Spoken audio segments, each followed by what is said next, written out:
You've probably eaten PEI potatoes before, but do you actually know what goes into growing them? Today we're here with farmer Keisha Rose Topic to learn more about the people and the work behind the industry. A lot of people don't realize how many islanders are connected to the industry, so how does farming help grow PEI?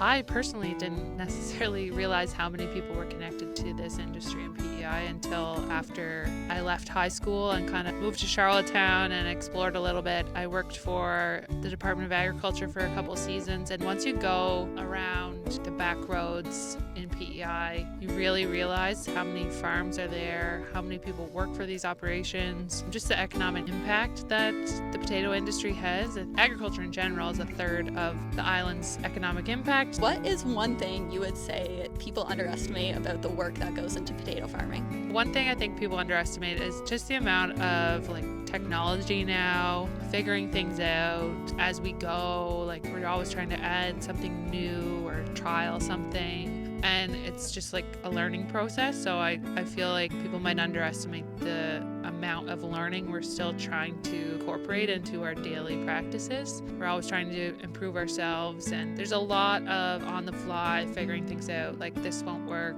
why won't it work? And luckily there's lots of good people and a connected industry that we can rely on to connect to each other. So we know farming isn't exactly a 9-to-5 job, so what keeps you passionate during those long days and early mornings? So yeah, it is definitely not traditional. I'm lucky I work in a pretty flexible business that I can be flexible with my young family. So that keeps me passionate, that I'm willing to be able to fit my work day in differently than some other farmers or some other people. It keeps me passionate because it's a constant learning process. So we're always learning something new or figuring something out or doing something different. We could be washing a piece of equipment one day, or I could be in the office doing the payroll the next day, or we could be harvesting the crop or driving a tractor. I just like the kind of variation in the day that you can have. It keeps me always guessing, so I guess that keeps me passionate. Potato farming is such a big part of PEI communities, and what does that connection mean to you? I mean, this place right here where we're standing, it really encompasses that. My grandmother and grandfather lived here. I moved away from North Lake for a little while, but I decided to come back because of that connection to the land and the surrounding area,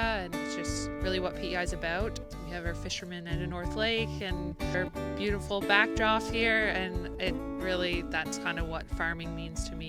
It came from generations before me, and I want to take care of it for generations after me. So what makes a PEI potato special? I think it goes without saying that PEI potatoes are number one. I think what I said in another question before was just that generational knowledge that goes into our industry here. This isn't our first rodeo, as you would say. This came before us, and it's been passed down through generations about how to grow potatoes and how to take care of the land that we're growing them on, and hopefully to pass that down to future generations. So I think you can see that in our family farms that grow the potatoes and pack them and get them to market, and they taste really good. I think there's always some island flavors that you can add to them too, like a baked potato with chow on top is one of my favorite, like a PEI chow. So that makes it extra special when you add those PEI flares. Thanks so much, Keisha, for giving us a behind-the-scenes look at the people and the work behind the potato industry here in PEI. Until next time, thanks for watching.